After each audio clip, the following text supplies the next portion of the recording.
Pancasila, rumah kita, rumah untuk kita semua. Nilai dasar Indonesia, rumah kita selamanya. Untuk semua puji namanya, untuk semua cinta sesama. Perkenalkan, nama saya Sadrak Sarto Patampang.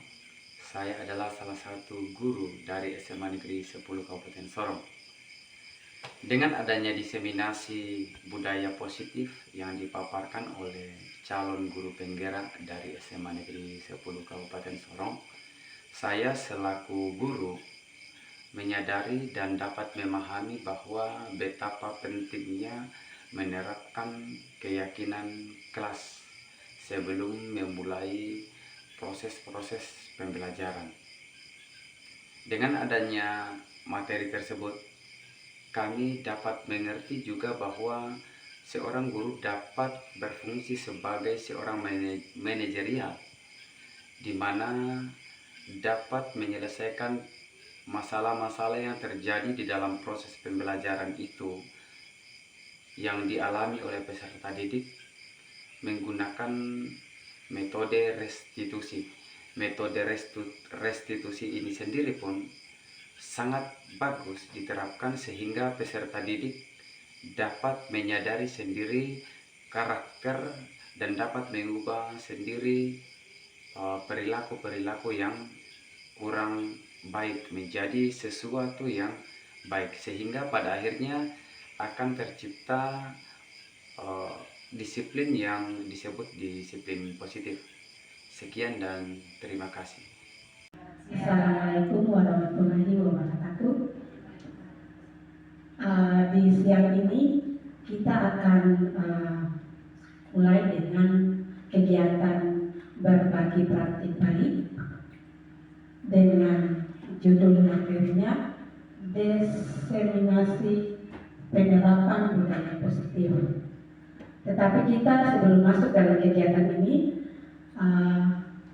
umat percaya kita akan mulai dengan doa berbuka. Mari kita berdoa menurut agama dan kepercayaan kita masing-masing. Berdoa mulai.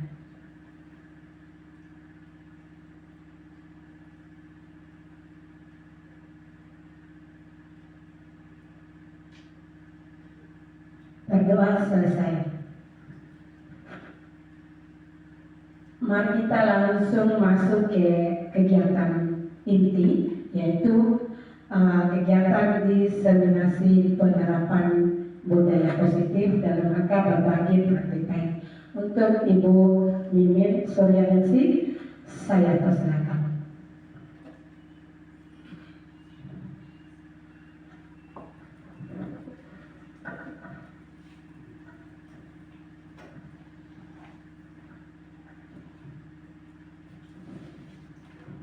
Terima kasih atas kesempatannya. Sebelumnya, Assalamualaikum warahmatullahi wabarakatuh. Selamat siang. Kepada yang terhormat Bapak Wakil Kepala SMA Negeri 10 Kabupaten Sorong, yang terhormat Bapak Ibu Guru SMA Negeri 10 Kabupaten Sorong, perkenalkan hari ini saya selaku calon guru penggerak Angkatan 11 Kabupaten Sorong akan melakukan penyebaran mengenai materi penerapan budaya positif di sekolah.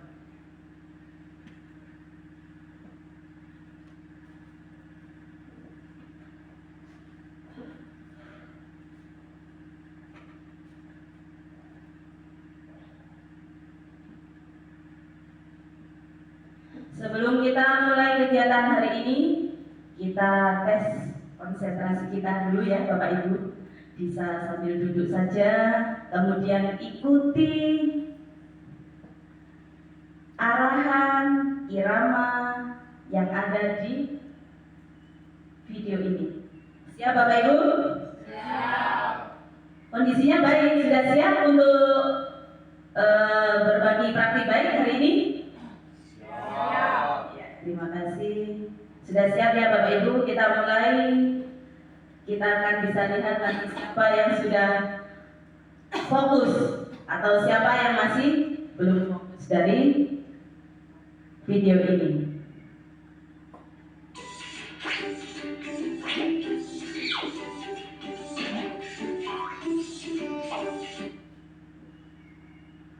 Silakan ikuti ya Bapak Ibu.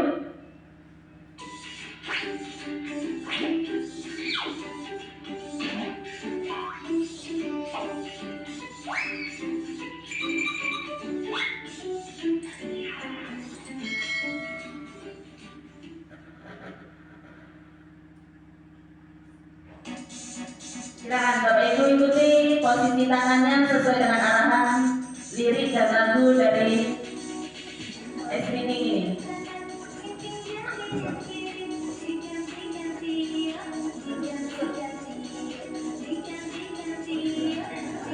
Ayo, Ibu Misha, silakan ikuti.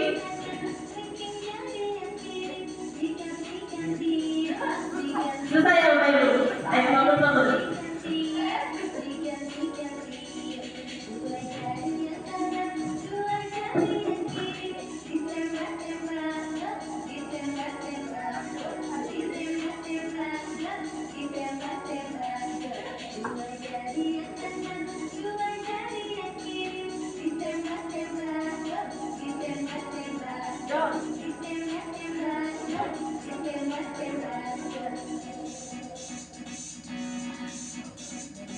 Kembali ke masa anak-anak ya, bisa mengenal rutinitas kita yang padat ini.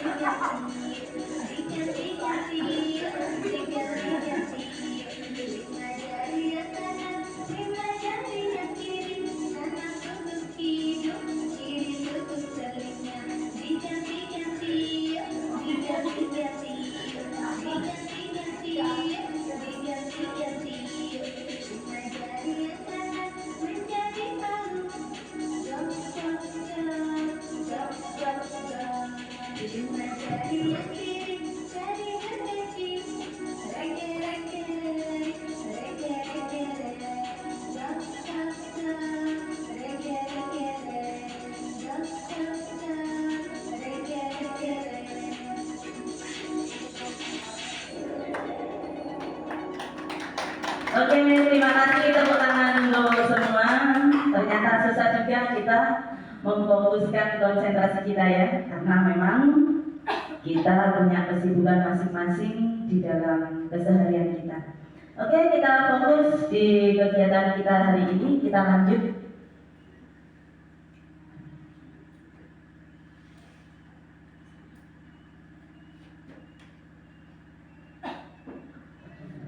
Tujuan dari kegiatan siang ini adalah yang pertama, secara pribadi saya melakukan pemenuhan tugas penerapan budaya positif selaku calon guru penggerak Angkatan 11 Kabupaten Sorong, dan yang kedua adalah berbagi praktik baik pada Bapak Ibu selaku rekan guru di SMA Negeri 10 Kabupaten Sorong.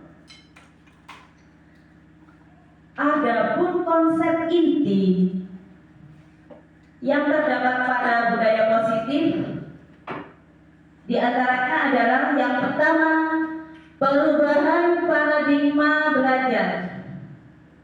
Yang kedua, disiplin positif. Yang ketiga adalah motivasi perilaku manusia. Yang keempat, kebutuhan dasar manusia.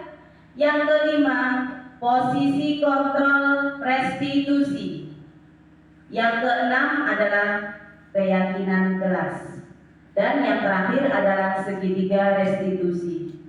Mungkin dari Bapak Ibu ada yang merasa istilah-istilah yang ada di sini kok banyak yang baru sih? Nah, saat ini waktunya kita sama-sama belajar mengenai budaya positif yang akan kita terapkan di sekolah kita. Yang pertama mengenai perubahan paradigma belajar. Jadi di sini pembelajaran dengan paradigma baru. Dulu mungkin ketika kita jadi siswa, pembelajaran itu berpusat pada guru. Jadi gurunya bercerita mulai dari awal kegiatan belajar sampai akhir kegiatan belajar. Dan sekarang seiring berjalannya waktu, kita harus pelan-pelan mengubah. Apa yang diubah? Pembelajaran kita dengan paradigma baru. Yang bagaimana itu? Jadi pembelajaran dengan paradigma baru adalah pembelajaran yang berpusat pada siswa.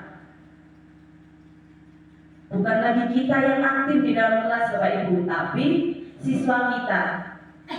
Jadi anak-anak tidak lagi akan bosan, tidak lagi akan mengantuk kalau mereka aktif di dalam kelas. Selanjutnya, siswa sebagai subjek dalam pembelajaran sehingga guru menerapkan metode pembelajaran berdiferensiasi. Pembelajaran yang berdiferensiasi ini berarti kita selaku guru harus bisa memenuhi kebutuhan belajar siswa kita. Lalu, artinya bagaimana? Siswa ini harus belajar berdasarkan kebutuhannya. Tadi dikatakan berpusat pada siswa. Siswa punya kebutuhan masing-masing. Ada siswa itu yang butuhnya adalah kebutuhan belajar ya ini. Ada siswa itu yang kebutuhan belajarnya arahnya ke kinestetik, lebih banyak ke praktik.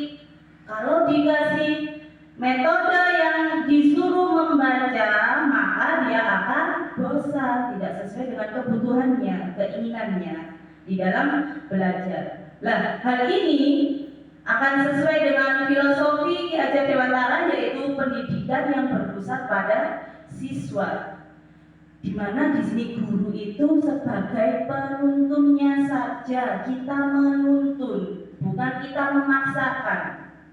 Kalau kita memaksa, kita sebagai diktator di kelas, kita langsung nyekrokin siswa kita, disuap. Dia tidak mau nasi, dikasih nasi misalnya. Dia tidak makan roti, dipaksa makan roti. Itu tidak boleh. Kita belajar ke depannya berangsur-angsur bagaimana caranya itu kita bisa menuntun siswa.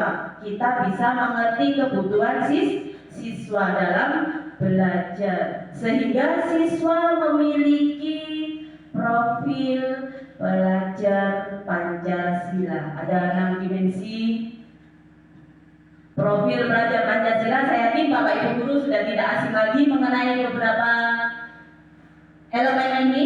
Yang pertama adalah beriman dan bertakwa kepada Tuhan Yang Maha Esa. Tujuan kita, siswa kita memiliki karakter ini. Yang kedua adalah kebinekaan global. Terlebih di tempat kita ini terdiri dari beberapa agama, suku, budaya. Pastinya harus diselaraskan supaya mereka bisa membaur. Tidak boleh mereka ngeblok-ngeblok. Jadi itu juga harus kita terapkan karakternya supaya terbentuk karakter siswa kita adalah berkebinekaan global. Selanjutnya bergotong royong. Gotong royong ini bisa sebagai kerjasama juga. Saya lihat Bapak Ibu yang ada di sini untuk kolaborasi bekerja samanya sudah bagus. Ini adalah modal utama kita sebagai contoh di siswa kita, seperti semboyannya Pak Ki Hajar Dewantara, yaitu ada yang masih ingat? Ngarso sung tulodo, yang artinya yang di depan kita ini guru sebagai contoh bagi siswa kita. Yang keempat, kreatif. Jadikan murid kita kreatif. kreatif. Sebelum menjadikan murid kita kreatif, maka gurunya juga harus kreatif. Bagaimana caranya? Buka literasi sebanyak-banyaknya, komunikasi baik, kemudian konsultasi baik dengan sesama rekan guru yang ada di sekolah kita atau bahkan di sekolah lain. Kita pasti punya toh teman guru yang ada di sekolah lain. Tidak ada salahnya kita membuka diri supaya kreativitas kita muncul. Jangan menjadi guru yang ketinggalan. Kemudian yang kelima yaitu bernalar kritis. Ini yang perlu kita terapkan. Kita agak berat untuk menjadikan anak-anak kita ini lebih kritis, lebih aktif di dalam berpikir. Bagaimana selain mereka yang kritis? Coba kita ajak mereka berdiskusi, diberi kesempatan bertanya, diberi kesempatan untuk mengemukakan pendapat. Pembelajaran-pembelajaran seperti itu akan menjadikan karakter berpikir kritis tertanam pada diri siswa kita. Dan yang terakhir adalah mandiri. Siswanya mandiri, gurunya juga harus mandiri. Mandiri berarti bisa bertopang pada pribadi masing-masing, bukan berarti tidak berkolaborasi. Mandiri berarti tidak bekerja sendiri-sendiri. Mandiri ini artinya bisa mengandalkan diri sendiri untuk mencapai sesuatu hal yang mau dicapai. Seperti itu ya Bapak Ibu, untuk karakter yang mau kita tanamkan di siswa kita sesuai dengan 6 dimensi pada profil pelajar Pancasila. Yang kedua, ada disiplin positif. Nah, ini biasanya kita kalau mau mendisiplinkan siswa kita itu biasanya ada yang namanya aturan, teguran, hukuman, atau sanksi. Dan biasanya ada tata tertib. Ternyata aturan, teguran, hukuman, sanksi, dan tata tertib ini seiring berjalannya waktu kita harus geser. Kenapa? Ini paksaan. Paksaan dari kita sebagai guru atau sekolah memaksa sesuatu kepada siswa. Kalau kita dipaksa bagaimana rasanya? Bisa trauma, bisa benci. Ya Pak ya? Betul apa tidak Bapak Ibu? Jadi aturan-aturan yang ada di sekolah kita ini jangan terlalu dipaksakan kepada anak kita. Nanti kita terapkan di situ disiplin positif. Yang bagaimana ini Bu? Disiplin positif.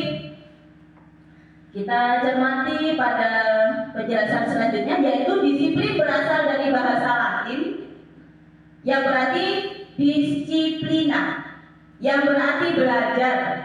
Disiplin diawali dari disiplin diri, sehingga perlu meyakini nilai-nilai penting sehingga memunculkan rasa tanggung jawab. Jadi ini siswa kita harus memiliki keyakinan dari diri siswa sendiri. Dia punya keyakinan, sama halnya kita punya keyakinan terhadap Tuhan Yang Maha Esa. Tanpa dipaksa, kalau kita sudah punya keyakinan itu, maka akan berjalan sesuai dengan keyakinan kita. Pun begitu di sini disiplin juga seperti itu, disiplin positif. Bagaimana kita menerapkan upaya supaya hal-hal itu muncul secara pribadi dari diri siswa, secara intrinsik. Karena apa? Karena kalau ini muncul dari diri siswa sendiri, maka itu tidak akan merasa beban. Mereka juga akan merasa santai saja melakukan karena mereka yakin itu betul benar dengan apa yang diyakininya. Dan ini akan bertahan lama. Tapi kalau aturan itu ketika misalnya bagian kesiswaan tidak masuk karena izin, mungkin siswa kita ada ibu guru yang biasa mengatur kita, jadi kita bisa bolos. Nah, itu tidak akan bertahan lama. Itu karena ada faktor lain, faktor eksternal ini yang harus kita buang. Karena apa? Karena ini nanti sifatnya akan sementara. Berbeda ketika terjadinya dari diri sendiri, itu akan bertahan lama. Dengan adanya disiplin diri akan terbentuk disiplin positif. yang terdapat motivasi di dalam dirinya sendiri tanpa pengaruh adanya teguran, hadiah, pujian, reward, dan lain-lain. Ini adalah hal-hal pendukung dari luar yang dapat mempengaruhi siswa kita melakukan suatu hal. Faktor-faktor eksternal tidak boleh kita terapkan yang seperti itu. Kita berusaha bagaimana caranya supaya siswa kita memiliki atau mewujudkan motivasi positif itu secara intrinsik yang terdapat dalam diri siswa itu sendiri, sehingga akan melakukan nilai-nilai kebajikan universal. Nilai-nilai kebajikan universal itu yang bagaimana? Segala nilai yang baik, bertanggung jawab, rajin, sopan, jujur, disiplin, tepat waktu, dan lain-lain. Itu adalah contoh dari nilai-nilai kebajikan universal. Bisa dilanjut Bapak Ibu? Oke, nilai-nilai kebajikan di sini adalah nilai-nilai kebajikan universal adalah nilai yang disepakati bersama, lepas dari suku, bangsa, agama, bahasa, maupun latar belakang. Contohnya tadi sudah sempat kita singgung sedikit ya di slide sebelumnya. Contoh nilai kebajikan universal adalah segala nilai yang baik yang terdapat pada profil pelajar Pancasila dan 6 dimensinya, mulai dari bertakwa kepada Tuhan Yang Maha Esa, berkebinekaan global, gotong royong, kreatif, berpikir kritis, dan mandiri. Untuk life skill, contohnya bisa dapat dipercaya, tulus, menjadi pendengar yang aktif. Jadi ternyata kita itu perlu menjadi pendengar yang aktif. Suatu ketika ada teman yang mau cerita dari suatu masalah, kita dengarkan baik supaya tersalurkan apa yang mau disampaikan. Ternyata ini adalah salah satu nilai kebajikan untuk menjadi pendengar yang aktif, tidak merendahkan orang lain dan memberikan yang terbaik dari diri. Life skill ini bisa dipakai sebagai dasar untuk siswa kita nanti ketika sudah ada di masyarakat. Dapat dipercaya, tulus, jadi dalam bekerja mereka dapat dipercaya, tulus, kemudian tidak merendahkan orang lain, dan memberikan yang terbaik dari diri mereka ketika berada di tempat kerja. Ini sangat penting kita tanamkan. Kapan ditanamkannya? Ya sekarang, ketika mereka masih menjadi siswa. Sebenarnya siswa kita itu sudah memiliki garis-garis yang sama di dalam hidup mereka. Kalau zaman dulu, kalau tidak salah begini, kita sebagai orang tua, sebagai guru, bisa mengarahkan anak-anak sesuai dengan apa yang kita mau. Siswa kita atau anak-anak itu adalah lembaran kosong yang bisa kita warnai. Betul apa salah? Zaman dulu seperti itu. Jadi kita sebagai orang tua itu mewarnai lembar kosong itu. Ternyata siswa kita itu sudah memiliki garis-garis yang samar. Garis samar ini mereka sudah ada karakter tanggung jawab, sudah ada karakter disiplin, sudah ada karakter mau bekerja jika dapat hadiah. Nah, kita fungsinya di sini sebagai guru adalah mempertebal garis-garis halus itu yang sesuai dengan nilai-nilai kebajikan universal ini. Jadi kita tidak boleh mewarnai lembaran kosong itu, tapi kita cuma mempertegas karakter baik yang ada pada siswa. Kemudian apa kita bisa menghapus karakter-karakter yang tidak baik? Tidak bisa dihapus Bapak Ibu. Jadi itu biarkan samar karena memang itu dasarnya sudah ada. Secara harfiah sudah ada garis-garis tersebut. Bisa dilanjutkan Bapak Ibu? Yang ketiga ada motivasi perilaku manusia. Ada 3 motivasi perilaku manusia yang mendasari kegiatan atau perilaku kita itu ada 3. Yang pertama, apa yang terjadi apabila saya tidak melakukannya? Berarti di sini manusia itu menghindari ketidaknyamanan atau menghindari hukuman. Kalau saya tidak dalam tepat waktu, maka saya dapat teguran dari Bapak Ibu guru, dapat teguran dari kepala sekolah. Itu motivasi perilaku yang pertama. Yang kedua, apa yang akan saya dapatkan jika saya melakukannya? Berarti di sini mengharapkan hadiah. Tidak dari diri sendiri untuk melakukannya. Kalau saya melakukan itu, saya nanti dapat ujian, dapat reward, dapat apresiasi maksimal. Jadi ada keinginan untuk mendapatkan sesuatu. Itu teori motivasi yang kedua. Ingin mendapatkan hadiah atau imbalan dari orang lain. 2 motivasi perilaku manusia yang ini, karena mereka ini ada faktor eksternalnya, maka disebut sebagai motivasi eksternal. Apakah ini bisa bertahan lama? Tidak, karena ada faktor lain yang mempengaruhi sehingga manusia melakukan hal itu. Berbeda ketika saya akan menjadi orang yang seperti apa bila saya melakukannya. Jadi di sini memang mau menghargai diri sendiri. Belajar menggunakan, contoh ya ini, kita belajar menggunakan jenis-jenis metode dalam pembelajaran.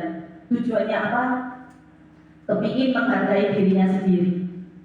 Saya ingin menjadi manusia yang seperti ini. Saya ingin menjadi guru yang siswa saya nyaman ketika saya mengajar. Jadi motivasi itu tertanam dari diri sendiri, maka motivasi itu disebut sebagai motivasi internal. Dan ini adalah tujuan disiplin positif. Pasti di sini akan berlangsung dalam waktu yang lama kalau motivasinya memang berasal dari diri sendiri. Kepingin menghargai, ingin menghargai diri sendiri. Lanjut ya Bapak Ibu. Ada beberapa istilah yang mungkin kita harus pelajari hari ini. Yang pertama adalah hukuman. Ini masih kaitan dengan adanya motivasi tadi ya. Yang pertama adalah hukuman. Yang kedua konsekuensi. Yang ketiga adalah restitusi. Mungkin Bapak Ibu merasa restitusi adalah hal baru. Nanti kita belajar bersama supaya tahu apa sih restitusi itu. Kita sekarang bedakan apa bedanya hukuman dengan konsekuensi dan restitusi. Hukuman ini terjadi secara tiba-tiba, tidak ada rencana. Siswa bolos sekolah, 1 kali masuk langsung kita kasih hukuman. Kamu kemarin tidak masuk, sudah ada 1 minggu. Sekarang kamu ke perpustakaan, sapu ruangan perpustakaan sampai bersih. Itu contoh hukuman. Tidak ada rencana, terjadi secara tiba-tiba. Dan di sini satu arah, tidak ada kesepakatan antara orang pertama dan orang kedua.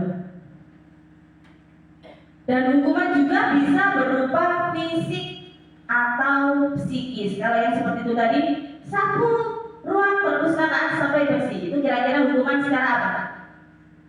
Fisik atau psikis? Halo Bapak Ibu. Halo. Hukumannya bagaimana? Sapu ruang perpustakaan sampai bersih. Jika ini dibicarakan Ketika anak datang dipanggil sabu, itu hukumannya secara fisik. Tapi ketika apel lalu kita bilang, Ani, kamu kemarin tidak masuk sekolah, sekarang kamu bersihkan perpustakaan sampai bersih. Itu dua-duanya kena.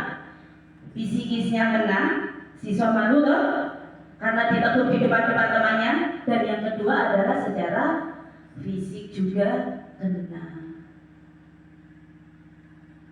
Selanjutnya konsekuensi. Di sini ada aturan dan konsekuensi yang tertulis. Misalnya, kalau konsekuensi ini ada suatu aturan. Siswa tidak mengerjakan tugas, maka siswa menyalin tugas di depan kelas. Sudah ada pernyataan yang tertulis, sudah ada aturannya, dituliskan ketika dia melakukan ini konsekuensinya seperti ini. Jadi sudah ada kesepakatan di awalnya. Berbeda dengan hukuman tadi langsung satu arah, guru saja atau orang pertama saja, dan secara tiba-tiba. Kalau ini memang sudah ada aturannya. Kalau konsekuensi seperti itu dan dia sudah terencana di awal, sudah direncanakan, itu konsekuensi. Dan yang ketiga adalah restitusi. Apa sih restitusi?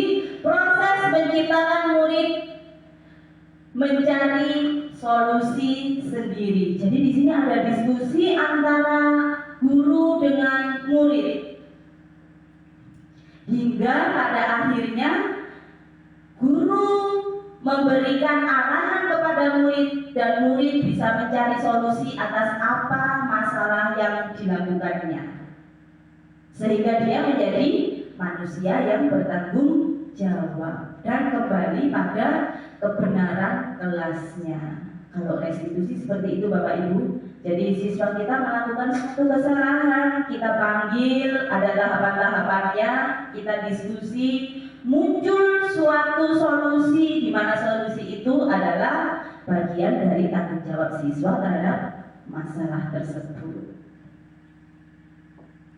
Bapak Ibu silakan minum tehnya, kelihatannya ngantuk juga ini. Ngantuk kan? Kita lanjutkan ya Bapak Ibu. Yang keempat adalah kebutuhan dasar manusia. Kebutuhan dasar manusia adalah segala sesuatu yang kita lakukan untuk memenuhi tujuan tertentu.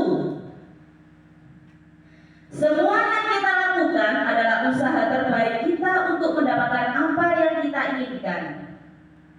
Ketika kita mendapatkan apa yang kita inginkan, sebetulnya saat itu kita sedang memenuhi satu atau lebih dari satu kebutuhan dasar kita. Sebaliknya, jika kita tidak memenuhi kebutuhan dasar kita, maka akan kita lakukan sesuatu yang menyimpang. Ini terjadi pada siswa kita ataupun kita ya Bapak Ibu. Jadi kalau ada manusia yang melakukan sesuatu hal yang menyimpang, itu pasti ada salah satu kebutuhan dasarnya yang tidak terpenuhi.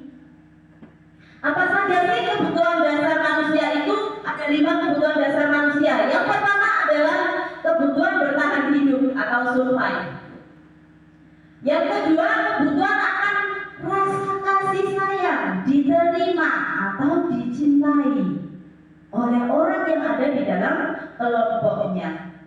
Yang ketiga adalah kebutuhan akan kebebasan. Yang keempat, kebutuhan akan kesenangan, dan yang kelima adalah kebutuhan akan penguasaan. Ini akan kita bahas satu persatu ya.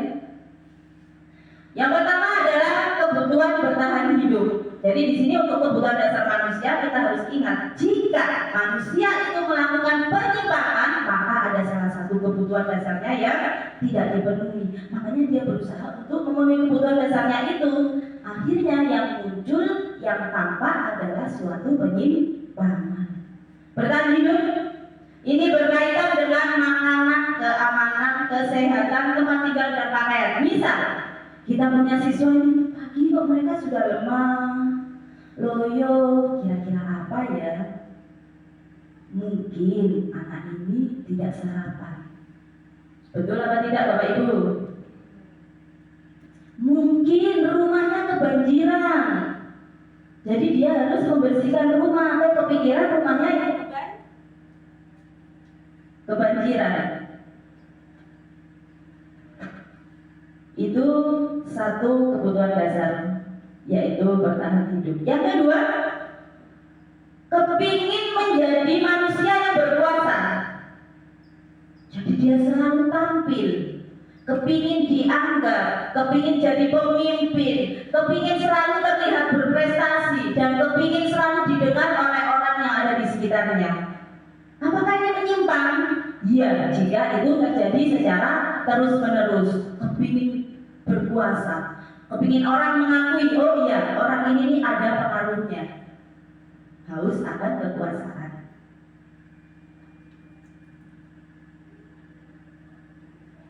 Saya dilanjut.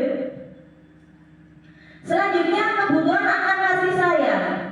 Ini berkaitan dengan rasa diterima, dipedulikan, berbagi, kerjasama, menjadi bagian dari suatu kelompok. Misal, kita menyusun kelompok belajar di kelas. Pastinya kita akan mengajak secara heterogen supaya mereka tidak ngeblok. Betul apa tidak Bapak Ibu? Ternyata ada salah satu siswa kita di dalam kelompoknya itu dia diam aja. Dia tidak mau beraktivitas di dalam kelompok, dia tidak bersosialisasi dengan anggota kelompok. Ini kenapa? Nah, ini biasanya tidak seperti itu. Mungkin dia ini merasa tidak diterima di dalam kelompok itu. Ini bukan biasa teman-teman dekatnya. Ada kan manusia yang seperti itu susah untuk cepat beradaptasi. Jadi dia diam aja. Mungkin dia merasa tidak diterima. Mungkin dia merasa tidak dipedulikan.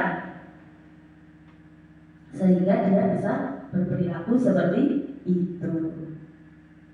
Dan yang keempat adalah kebebasan berkaitan dengan mandiri, memiliki pilihan, mencoba hal baru, mampu mengendalikan arah dirinya. Jadi ada juga manusia yang ingin mencoba hal-hal baru. Mungkin di rumahnya dia terlalu terkekang. Kalau ada hal baru dia langsung coba. Kalau ada hal baru dia langsung coba.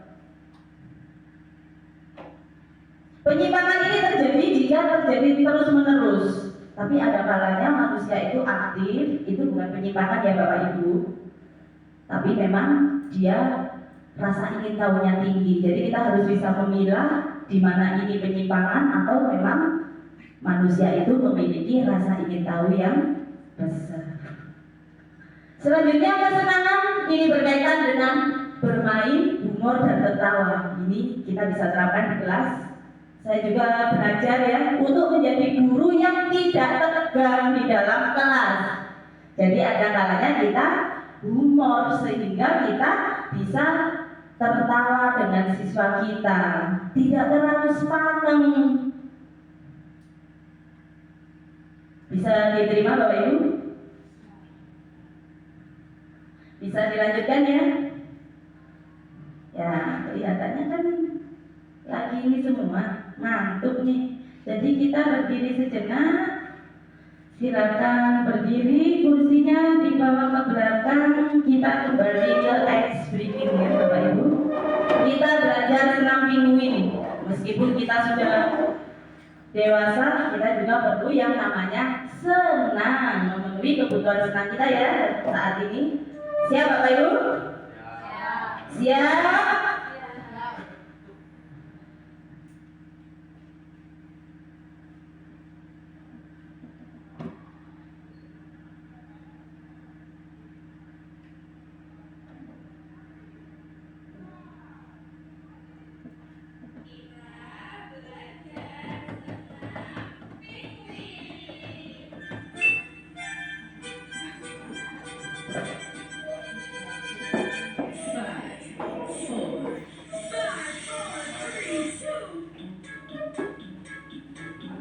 Kita nikmati ya Bapak Ibu.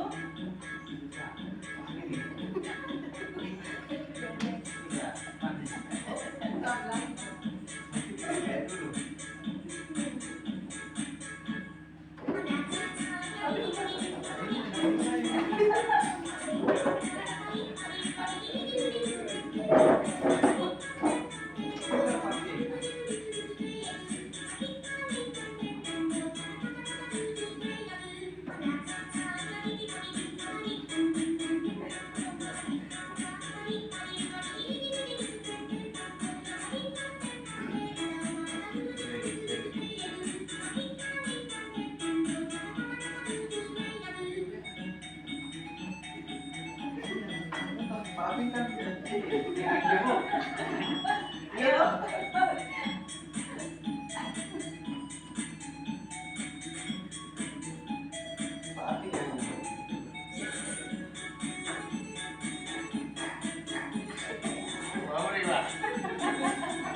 Saat jaraknya ke depan ini.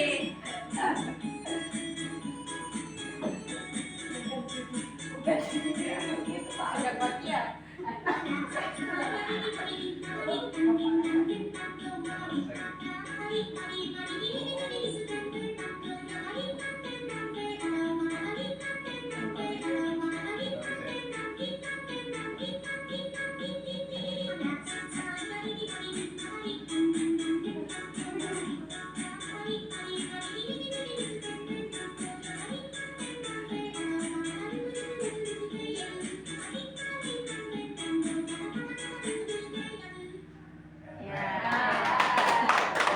Tepuk tangan untuk kita semua. Terima kasih atas partisipasinya ya Bapak Ibu.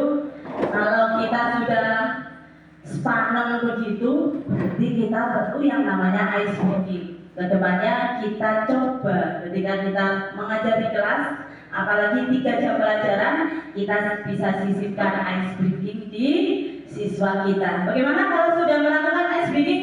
Rasa lebih fresh? Lebih fresh ya, pasti ada perbedaannya.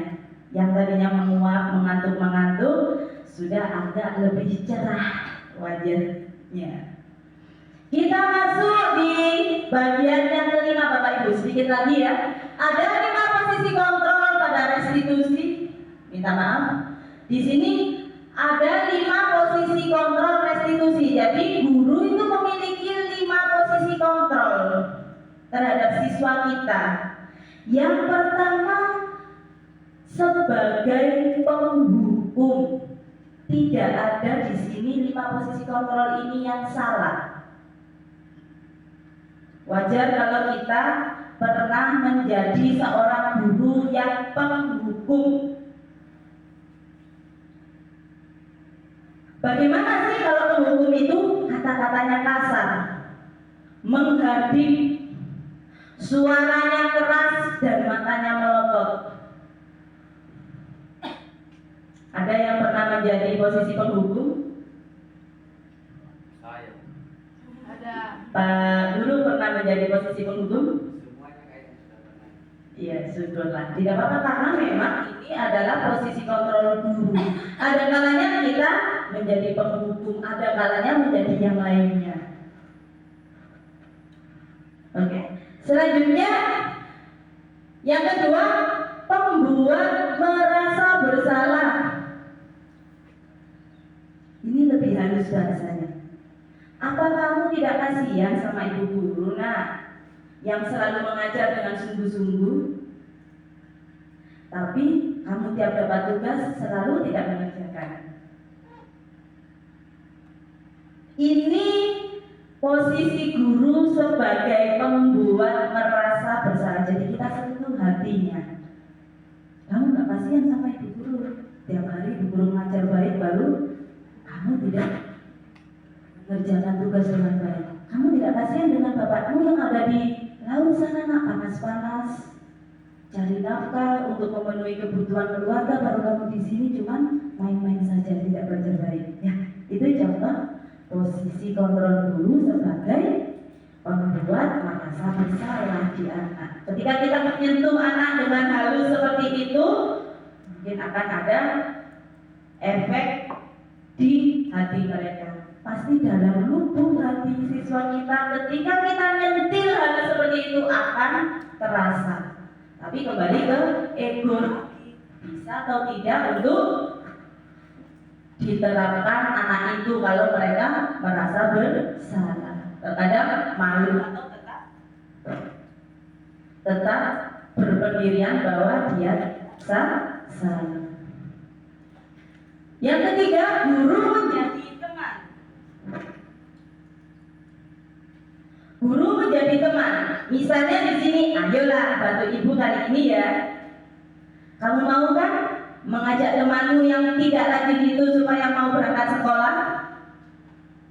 Ini adalah contoh kalimat guru memiliki posisi sebagai teman dengan siswanya.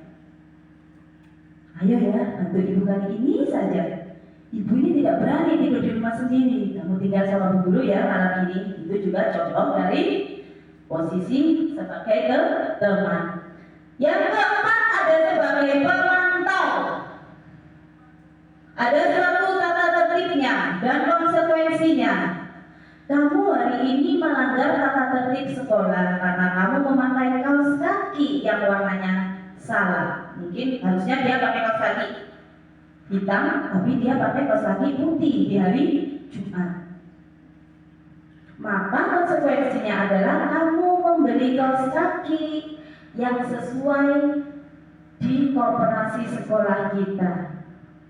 Jadi di sini ada yang namanya aturan dan konsekuensi, tata tertib dan konsekuensinya, di mana tata tertib ini sudah disampaikan sebelumnya.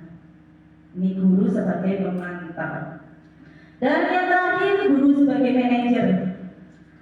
Ini adalah posisi kontrol yang paling ideal kita sebagai manajer, guru sebagai manajer. Saya tidak menyalahkan kalau ada guru yang berposisi sebagai penghukum, sebagai teman, sebagai pemantau. Tapi ini adalah posisi kontrol guru yang paling ideal, yaitu sebagai manajer. Kalimatnya misalnya, apakah kamu tahu kesalahanmu? Kira-kira bagaimana solusinya? Setelah kita menanya, apa kamu tahu nak kira-kira kesalahanmu apa? Pasti di situ ada dialog, ada diskusi antara guru dengan siswa, sehingga nanti dicari suatu solusi untuk menjadi tanggung jawab siswa itu dari masalah yang dihadapinya atau diciptakannya. Bagaimana Bapak Ibu? Kira-kira kita masuk di posisi kontrol yang mana saja?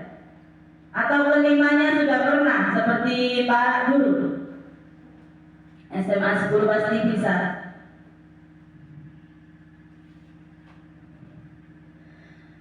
Coba kita cek pemahaman Bapak Ibu.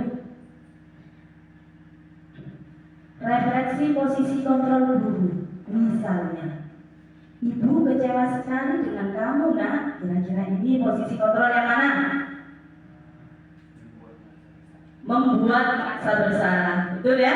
Plus untuk Pak Guru Sadar. Ayo nak, aplausnya Bapak Ibu. Jangan tanggung-tanggung kalau kasih aplaus. Selanjutnya yang kedua, yang lain boleh mencoba untuk menjawab ya. Kamu tidak pernah benar melakukannya. Ini apa ini? Penghukum, betul sekali Ibu Guru Indah. Jadi penghukum itu bisa secara kata-kata saja atau secara fisik juga bisa. Kata-kata berarti menjatuhkan mental psikisnya anak yang ini merasa posisi guru sebagai penghukum. Kamu tidak pernah benar melakukannya, nggak becus kamu. Lanjut yang ketiga ini contohnya, kamu tidak dapat nilai jika kamu tidak mengerjakan tugas. Kira-kira ini posisi kontrol yang mana dari guru? Kamu tidak akan dapat nilai jika kamu tidak mengumpulkan tugas. Ada suatu aturan dan konsekuensi, berarti tadi dia masuk di posisi yang mana Bapak Ibu? Yang mana ayo? Iya, ada konsekuensi berarti dia sebagai pemantau. Bisa dimengerti Bapak Ibu? 5 posisi kontrol guru, mulai dari apa saja tadi? Penghukum, terus merasa bersalah, terus teman, pemantau, dan yang terakhir adalah sebagai manajer. Mantap. Semoga nanti kita bisa menjadi yang paling ideal ya, menjadi manajer bagi siswa kita. Yang keenam adalah keyakinan kelas. Perlu tanya, kenapa menggunakan kata keyakinan? Mengapa tidak menggunakan peraturan kelas? Kira-kira apa? Ada yang bisa kasih pendapat? Kenapa kita harus menggunakan keyakinan kelas, bukan menggunakan peraturan kelas? Tadi itu kalau yakin berarti berasal dari diri sendiri. Motivasi intrinsik di mana itu nanti akan bisa dilakukan siswa dalam kurun waktu yang sangat lama dan itu tidak akan ada paksaan. Bagaimana? Setuju Bapak Ibu? Maka kita menggunakan istilah keyakinan kelas.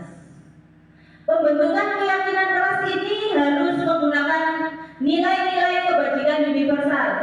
Sikap-sikap yang baik tadi, tepat waktu, disiplin, menghormati orang lain, dan lain-lain. Ya. Kemudian merupakan suatu pernyataan. Keyakinan kelas itu pernyataan, bukan larangan. Misalnya, saya bisa datang tepat waktu. Saya bisa membuang sampah di tempatnya. Bukan dilarang membuang sampah di tempatnya. Itu kalimat larangan. Betul kan tidak Bapak Guru? Kalau kalimat itu suatu pernyataan, maka kalimatnya akan menjadi seperti itu. Saya bisa menghormati orang lain. Ya, itu contohnya. Kemudian mudah diingat. Jadi jangan menggunakan keyakinan kelas itu terlalu banyak, karena nanti siswa kita ataupun gurunya itu tidak bisa mengingat atau lupa. Jadi ini adalah tugas dari kita selaku wali kelas di awal kegiatan semester kita, susun keyakinan kelas kita. Dan di sini harus melibatkan siswa dan guru. Tidak boleh keyakinan kelas itu dibikin guru sendiri. Itu namanya aturan. Dan ketinggalan di sini yang keempat ya, mudah diterapkan. Kalau sudah kesepakatan antara guru dan siswa, maka hal itu akan mudah diterapkan. Tidak terlalu banyak supaya mudah diingat. Jadi ini adalah hal-hal yang harus kita yakini dalam membentuk suatu keyakinan kelas. Bapak Ibu bisa mengingatnya, ini adalah nilai-nilai kebajikan universal.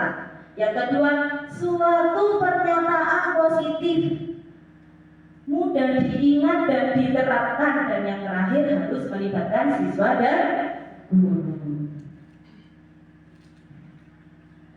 Ini saya memberikan contoh ketika kemarin saya menerapkan penyusunan konsep keyakinan kelas yang ada di anak wali saya. Bapak Ibu silakan cermati baik-baik.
keyakinan kelas.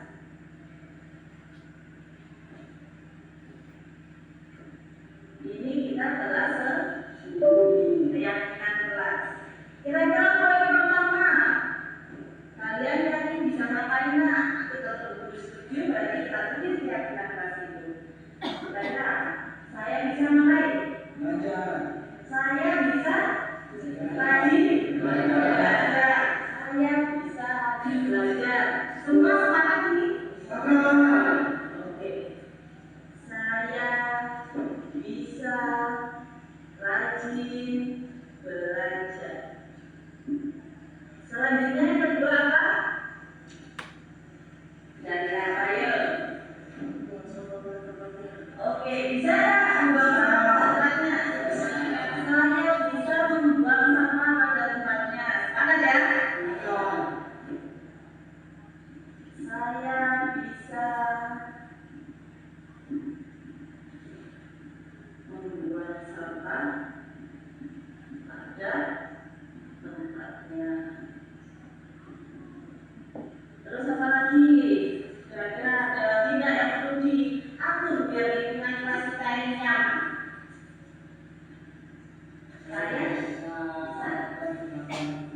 Saya bisa datang tepat waktu, bisa nggak ini? Bisa.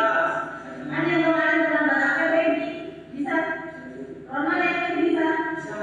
Yang lain yakin? Saya bisa datang tepat waktu. Datang ke mana? Datang ke sekolah tepat waktu. Terus apa lagi ada tidak? Saya bisa main lagi ya kira-kira? Saya bisa?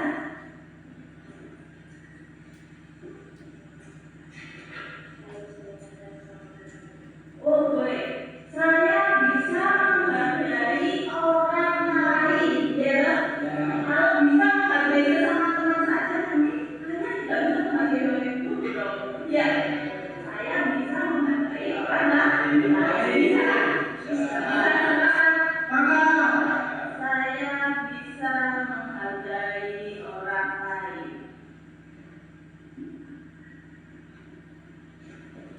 Ada lagi mungkin yang perlu ditulis atau mungkin ada lagi? Sama saya. Saya bisa kenal ini pertama tidak ada yang berbeda.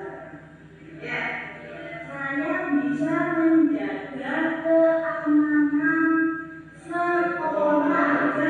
Karena ini yang kelas berarti menjaga keamanan sekolah. Saya bisa menjaga keamanan kelas. Mantap. Ya, ini adalah keyakinan kelas yang harus kita sepakati dan harus kita lakukan dalam satu tahun bersama dia. Ya. Berarti bisa? Bisa. Ada yang perlu diubah? Ya. Sudah pas? Oke. Semangat untuk kita semua supaya bisa tetap menjalankan keyakinan kelas yang telah kita sepakati. Terus untuk kita semua.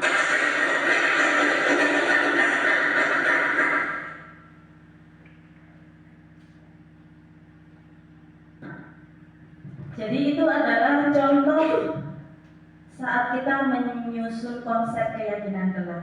Sudah sesuai dengan apa tadi? Prinsip-prinsip penyusunan keyakinan kelas. Kalau sudah disusun konsepnya, maka bisa ditempel di dalam kelas kita. Seperti halnya petugas piket dan lain-lain, tetap harus ditempel di kelas kita.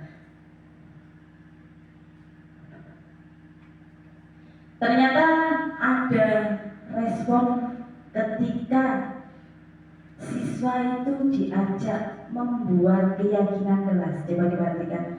Ini salah satu siswa kita yang ada di kelas 10. Responnya seperti ini. Kalau kita libatkan mereka dalam penyusunan keyakinan kelas.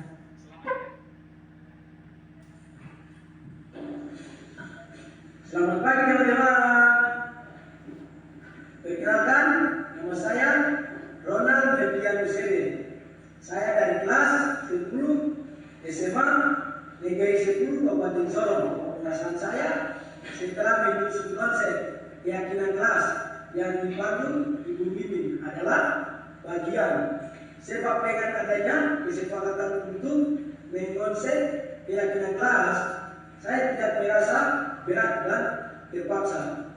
Tanpa disadari, hal ini menciptakan lingkungan belajar yang nyaman dan baik. Sekian penyampaian saya dari saya. Terima kasih. Sampai jumpa teman-teman. Iya, jadi perasaannya bahagia, tidak terpaksa dan tidak merasa ditekan. Mereka ternyata senang Bapak Ibu. Semoga nanti kita bisa menerapkannya ya. Yakin kita pasti bisa, pasti bisa. Segala hal itu dimulai dari niat baik akan membuka jalan yang mudah juga. Yang terakhir di sini ada segitiga restitusi. Apa ini segitiga restitusi? Suatu dialog yang dilakukan antara guru atau orang tua dengan murid sehingga menjadikannya mandiri dan bertanggung jawab. Di sini ada dialog sehingga siswa bisa mandiri dan bertanggung jawab. Adapun tahapannya di dalam melakukan segitiga restitusi, dialog itu ada tahapan-tahapannya. Yang pertama adalah menstabilkan identitas. Yang bagaimana itu? Nanti kita tahu. Yang kedua adalah validasi tindakan yang salah. Dan yang ketiga adalah menanyakan keyakinan. Tahapan ini tidak boleh dibolak-balik. 1, 2, dan 3 sesuai dengan urutannya.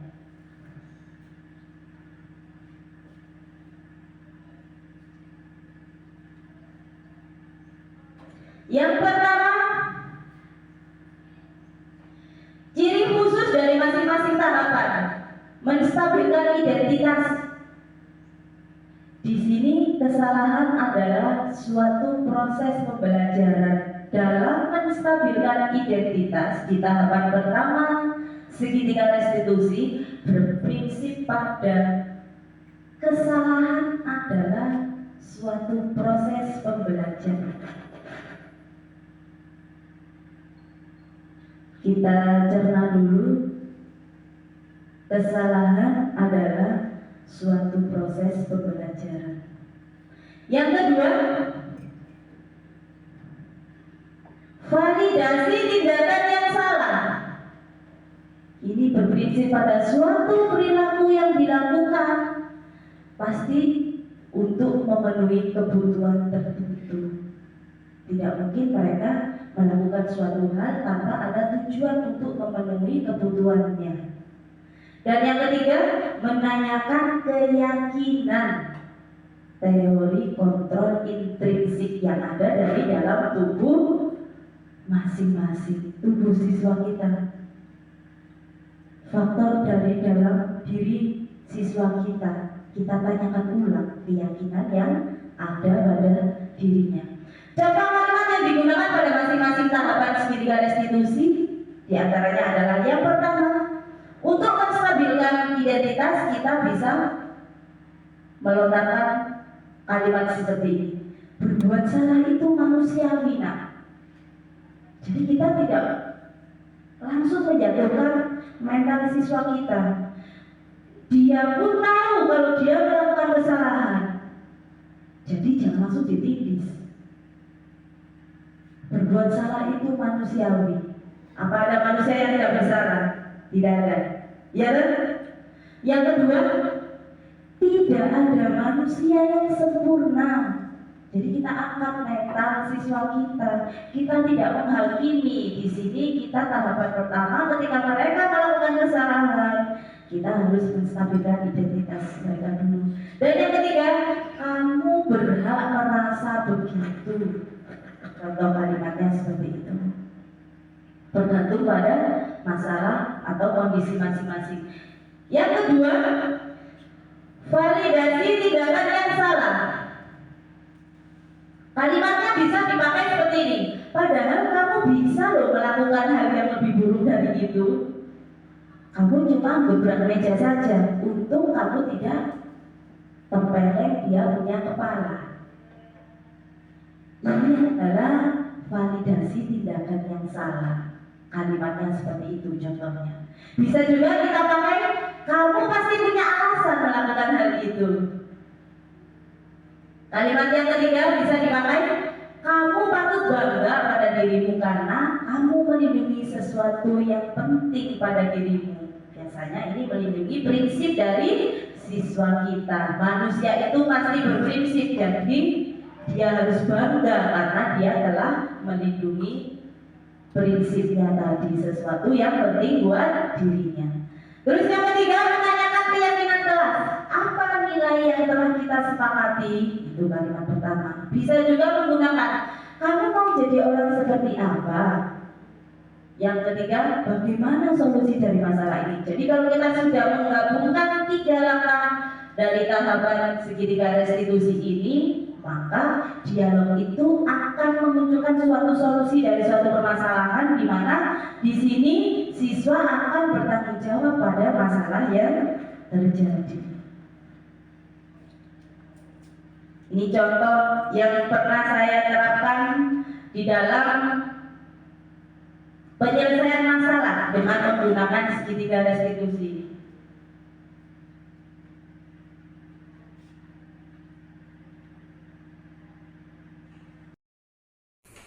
Selamat pagi Rina. Selamat pagi Bu. Rina, tadi pagi Ibu Guru dapat laporan dari Bu Mimin. Katanya Rina tidak fokus ya belajar di kelas tadi. Iya Bu, saya minta maaf karena tadi saya di kelas saya berdiri besar melalui kertas teman-teman saya Bu. Jadi di sini Ibu tidak mau tertarik mencari siapa yang benar atau siapa yang salah. Tapi di sini Ibu Guru kepingin mencari solusi dari masalah yang sudah terjadi ya. Iya Bu. Oke. Kira-kira apa alasan Rina tadi pagi bisa berkirim pesan lewat kertas seperti itu saat kegiatan belajar? Awalnya saya hanya meminjam pena kepada teman saya Bu, tapi saya merasa lama-kelamaan pembahasan kita semakin seru Bu, sehingga saya merasa saya memiliki teman yang akrab. Karena sebelumnya saya tidak memiliki banyak teman, apalagi yang akrab Bu. Jadi selama ini Rina merasa kesepian, tidak punya teman, apalagi teman akrab ya? Iya Bu. Ya. Selamat pertamanya saya ucapkan selamat karena sekarang Rina sudah punya teman ya. Tapi kedepannya Rina harus mencari waktu yang tepat, kapan waktunya berbincang dengan temannya ya. Iya Bu. Oke.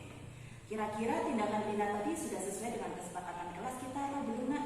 Belum Bu, karena saya melanggar kesepakatan kelas kita Bu. Apa kesepakatan kelas yang sudah Rina langgar?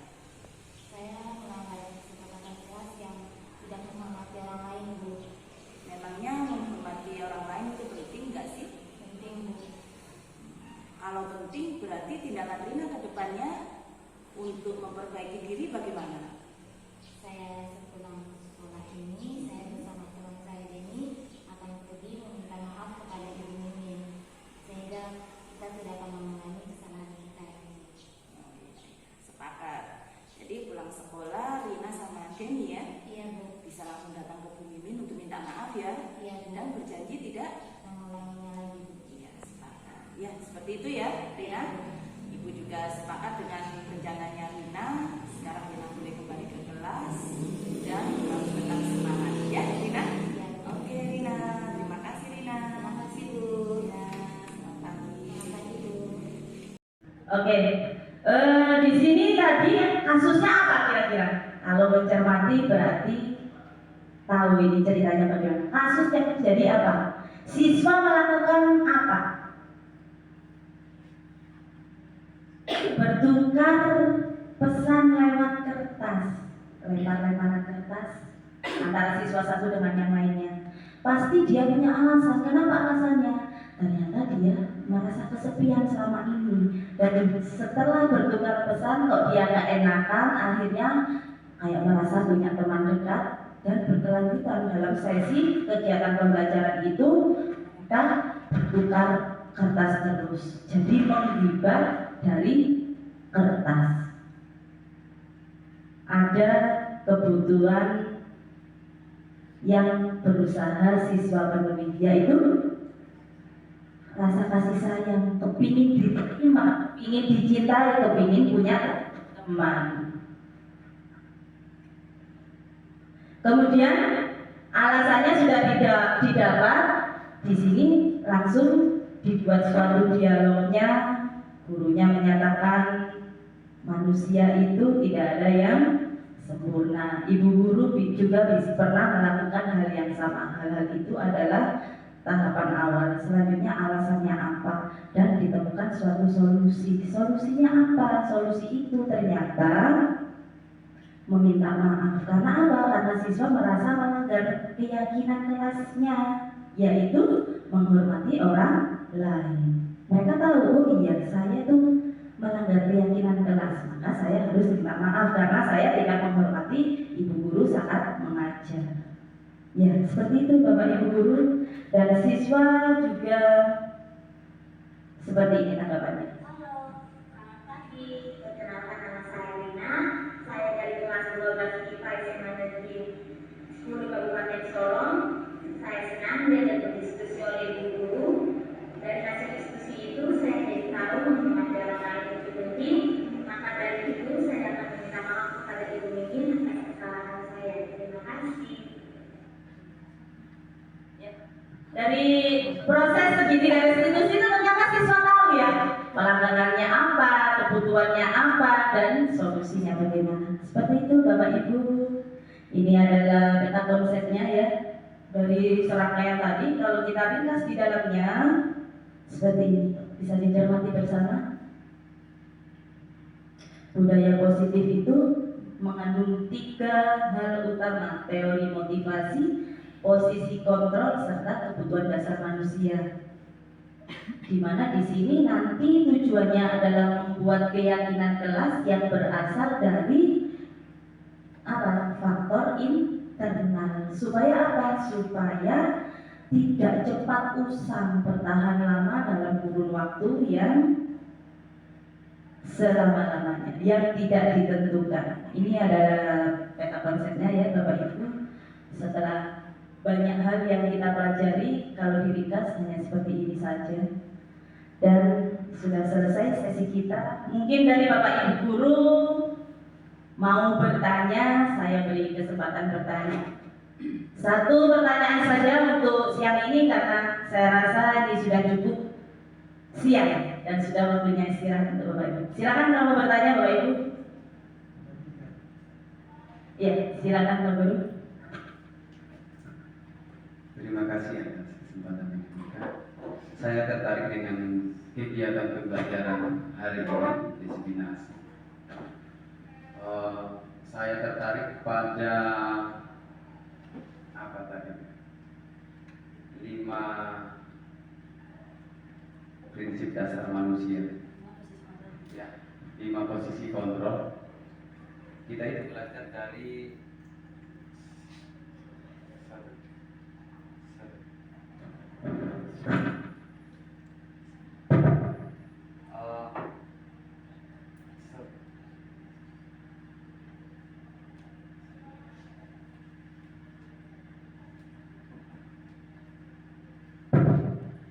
tes 1. Saya lanjutkan. Jadi 5 posisi kontrol ini terdiri dari penghukum, pembuat merasa bersalah, selanjutnya ada sebagai teman dan ada sebagai pemantau. Kalau kita lihat dari sudut pandang di mana kita berada, saya pikir semua pendidik sudah melakukan hal yang sama. Hanya saja untuk memasukkannya dalam kategori 1, 2, 3 tadi itu kita belum mengerti. Ya, kita belum mengerti. Jadi sudah ada yang menjadi penghukum, sudah ada yang pernah jadi teman, sudah ada yang pernah jadi pemantau. Kalau terlebih khusus di SMA Negeri 10 nih. Nah, dari sekian banyak kegiatan tersebut yang kita sudah lakukan, jika tidak berhasil kita terapkan kepada peserta didik, apa yang seharusnya kita lakukan? Jadi ketika semuanya kita sudah lakukan posisi kontrol ini, apa yang seharusnya kita lakukan dan alternatif apa yang mungkin menjadi hal yang terbaik yang kita buat kepada peserta didik tersebut? Mungkin itu. Ya, terima kasih Pak Guru. Jika di sekolah ini Bapak Ibu Guru sudah menerapkan 5 posisi kontrol, mulai dari penghukum, pembuat merasa bersalah sebagai teman, kemudian pemantau dan manajer. Ini di sini tahapan-tahapan yang bagaimana? Di sini dijelaskan tadi bahwasanya posisi sebagai manajer ini adalah posisi yang paling ideal sebagai posisi kontrol guru. Bukan berarti yang penghukum merasa bersalah, teman dan pemantau tadi salah. Tapi yang paling ideal adalah sebagai manajer. Di dalam posisi sebagai manajer ini ada satu diskusi antara siswa dengan guru sampai dicapai suatu solusinya. Bu, kita sudah menerapkan ini, tapi tidak dilakukan lagi, dicoba lagi. Jangan langsung menghadik, terus-menerus menghadik terus ya, tidak apa-apa kita hadik. Kita bersuara keras, kita melotot manusiawi karena kita ikut terpantik akan apa yang dilakukan siswa. Tapi di sisi lain, kalau sudah longgar, kita bisa merenung kembali. Iya, saya juga terpancing. Kira-kira anak tadi tersinggung atau tidak? Kira-kira anak tadi lebih agresif atau tidak? Terkadang siswa, apalagi seumuran siswa kita yang sudah SMA ini, ketika dia diposisikan sebagai seseorang yang bersalah, kemudian kita keluarkan kata kasar, kita hadik, suara kita keras sampai mata-mata kita melotot, apalagi di depan teman-temannya, pasti itu akan melukai harga dirinya. Bu, kalau kita lepas kotor, manusiawi Bapak Ibu tidak apa-apa.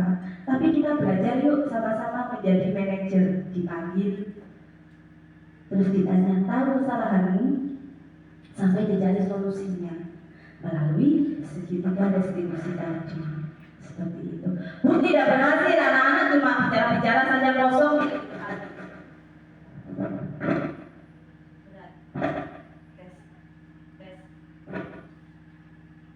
Tes satu.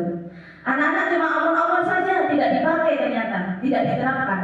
Kita coba lagi, berarti hal itu belum menyentuh motivasi intrinsiknya. Makanya kita berusaha untuk memotivasi siswa dari dalam dirinya sendiri. Seperti itu Bapak Ibu. Kita usaha, sama-sama kita usaha demi kebaikan kita punya siswa, supaya mereka mencapai kebahagiaan setinggi-tingginya. Seperti itu Bapak Ibu Guru. Jadi tidak ada hal yang sia-sia. Kalau kita sudah melakukan dialog, berdiskusi sampai ada solusi, ternyata siswa masih tetap melakukannya, kita terapkan seperti itu lagi. Tapi kalau kita terus hukum dengan cara hadik, suara keras, melotot, dia satu kali masuk, besok tidak masuk lagi. Datang dimarahi lagi, datang dimarahi lagi. Jadinya seperti itu. Seperti itu Pak Guru. Mungkin ada sesuatu yang perlu disampaikan lagi. Untuk Bapak Ibu yang lainnya bagaimana? Sudah pas? Oke, kalau seperti itu semoga diseminasi penyebaran praktik baik hari ini mengenai budaya positif yang ada di sekolah ini bisa bermanfaat untuk kita semua. Saya selaku narasumber cuma memberikan gambaran teori saja Bapak Ibu. Kita di sini sama-sama belajar. Ya, seperti itu. Terima kasih atas waktu dan perhatiannya. silakan Bapak Ibu bisa kembali ke tempatnya. Dan saya kembalikan kepada moderator untuk moderator saya silakan. Assalamualaikum warahmatullahi wabarakatuh. Selamat siang. Siap.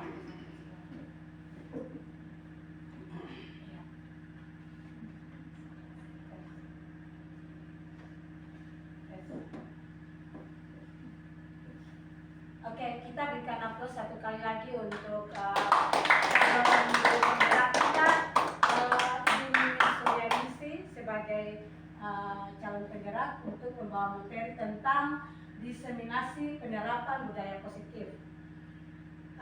Semoga apa yang sudah disampaikan oleh Ibu Mimin selaku calon guru penggerak bisa bermanfaat untuk kita selaku Bapak dan Ibu guru untuk menerapkan itu kepada siswa-siswa kita dari hari ke hari dalam lingkungan sekolah kita. Itu saja. Sekarang kita akan tutup dengan kita akan tutup kegiatan ini dengan doa. Jadi kita mulai dengan doa.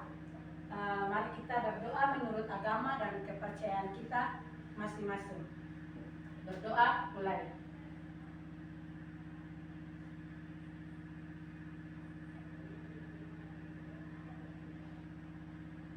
Berdoa selesai. Dengan doa tadi maka berakhirlah seluruh rangkaian kegiatan CGP kita di siang hari ini. Terima kasih, selamat siang warahmatullahi wabarakatuh.